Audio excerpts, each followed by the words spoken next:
Hello అండి, salmon fish curry ఎలా తయారు చేసుకోవాలో చూపిస్తాను.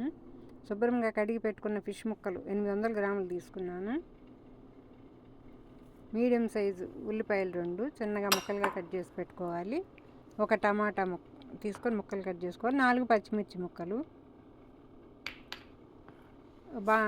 ప్యాన్ పెట్టుకొని ఆయిల్ 3 టేబుల్ స్పూన్స్ ఆయిల్ వేసుకొని దాంట్లో జీలకర్ర, ఒక స్పూన్ జీలకర్ర, 4 లవంగాయలు, హాఫ్ ఇంచి దాల్చిన చెక్క, 3 యాలకులు వేసుకొని కొంచెం వేగిన తర్వాత ఈ సన్నగా తరిగి పెట్టుకుని పచ్చిమిర్చి ముక్కలు వేసుకోవాలి.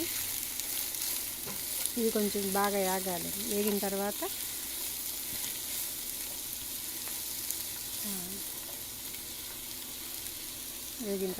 పచ్చిమిర్చి ముక్కలు వేసుకోవాలి.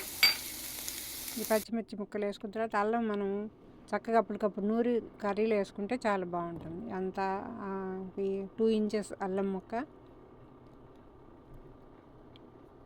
7-8 వెల్లుల్లి రెబ్బలు బాగా చితకొట్టుకొని అట్లా నూరుకొని మనం వేసుకున్నామంటే చాలా ఫ్రెష్గా ఉంటుంది కర్రీలోకి. ఇప్పుడు ఉల్లిపాయ ముక్కలు వేగినాయి కదా, చూడండి. అట్లా వేగిన తర్వాత మనం ఈ అల్లం వెల్లుల్లి పేస్ట్ వేసుకోవాలి. కొంచెం కొంచెం వేగాలి. ఇప్పుడు కొంచెం పసుపు వేసుకుందాము. 1 టేబుల్ స్పూన్ పసుపు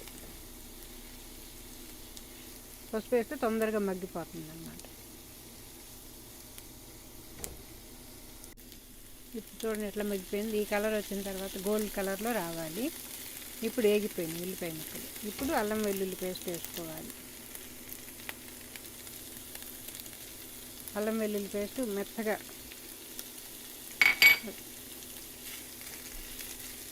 పచ్చివాసన లేకుండా వేయించుకోవాలి. బాగా స్మెల్ అనేది లేకుండా ఉంటుంది. పచ్చివాసన లేకుండా చక్కగా మనం గోల్డెన్ కలర్ వచ్చే వరకు వేయించుకోవాలి. ఈ కలర్ వస్తే సరిపోతుంది. ఇంకా కొంచెం వేగాలి. ఇప్పుడు మనం కట్ చేసి పెట్టుకున్న టమాటా ముక్కలు ఉన్నాయి కదా, అవి కూడా వేసుకోవాలి. వేసుకున్నాము. ఇది బాగా కలుపుకొని ఒకసారి మూత పెట్టేసేసుకోవాలి. 1 నిమిషం మగ్గిన తర్వాత అట్లా కలుపుకొని మూత పెట్టుకోవాలి. మగ్గుతుంది చూడండి. ఇప్పుడు తీసి చూస్తాను. అది మగ్గిపోయింది. ఇప్పుడు బాగా కలుపుకోవాలి. గరిటెతో బాగా మెత్తగా కలిపేసుకుంటే ముక్కలు మనకి కలిసిపోతాయి. టమాటా ముక్కలు అనేది అట్లా కలుపుకోవాలి. ఇప్పుడు ఫిష్ ముక్కలను పెట్టుకోవాలి. చక్కగా వేగిపోయింది. ఫిష్ ముక్కలు ఒకదాని మీద ఒకటి కాకుండా చక్కగా పక్కన ఒక్కొక్కటి పెట్టుకొని ఒకదాని మీద ఒకటి పెట్టుకుంటే ఏమవుతుంది, మనకి ముక్క చిదురైపోయి సరిగ్గా ఉడకదు. ఇలా పక్కన ఒక్కొక్కటి పెట్టుకోవాలి.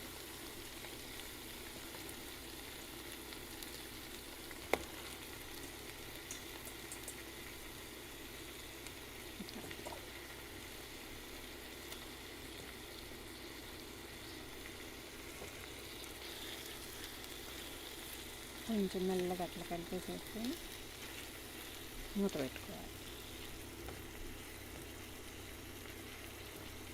చాలు. మూత పెట్టేసేసుకుంటే కొంచెం 1 నిమిషం మగ్గిన తర్వాత మూత పెట్టుకుంటే 1 నిమిషం మగ్గుతుంది.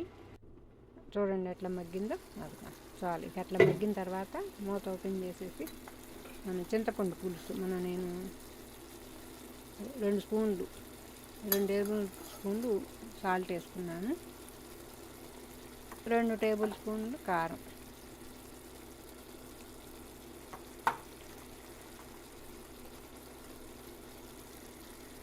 కలుపుకోవాలి. కొంచెం నేను నిమ్మకాయ సైజు అంతా, అది ఆ సైజు నిమ్మకాయ సైజు అంతా చింతపండు నానబెట్టుకొని బాగా చక్కగా పులుసు తీసుకొని ఆ పులుసు పోసుకోవాలి.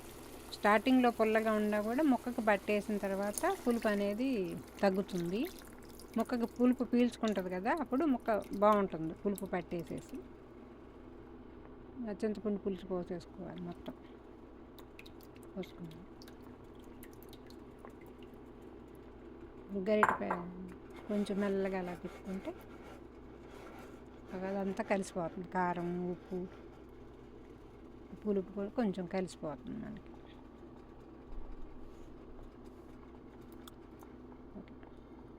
మూత పెట్టుకొని కొంచెంసేపు మగ్గనిద్దాం.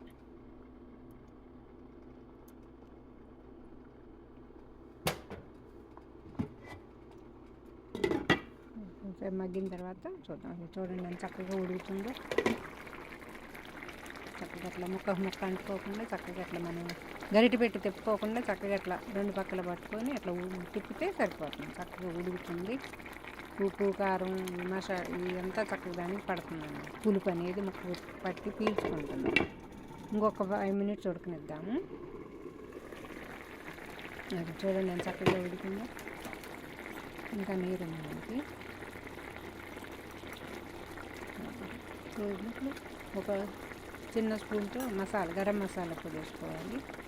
గసగసాలు మెత్తగా నూరి పేస్ట్ చేసుకొని 2 టేబుల్ స్పూన్స్ గసగసాలు పేస్ట్ వేసుకుంటే ఈ కూరకి అదే మనకి టేస్ట్ వస్తుంది. గసగసాల పేస్టే టేస్ట్ వస్తుంది. వేసుకొని బాగా తిప్పుకోవాలి. గరిటె మాత్రం పెట్టద్దండి. గరిటె పెట్టుకోకుండా ఇట్లా తిప్పుకుంటే చక్కగా కలిసిపోతుంది. ఒక్క నిమిషం మూత పెట్టుకొని చూడండి చక్కగా ఉడికిపోయింది మనకి. ఇప్పుడు కొత్తిమీర వేసేసుకొని దించేసుకోవాలి. కూరగా సాల్మన్ ఫిష్ కర్రీ రెడీ అయిపోయింది. చక్కగా అన్నంలో భలే టేస్ట్ ఉంటుంది. ఈ వీడియో నచ్చితే సబ్స్క్రైబ్ చేసుకోండి. Thank you.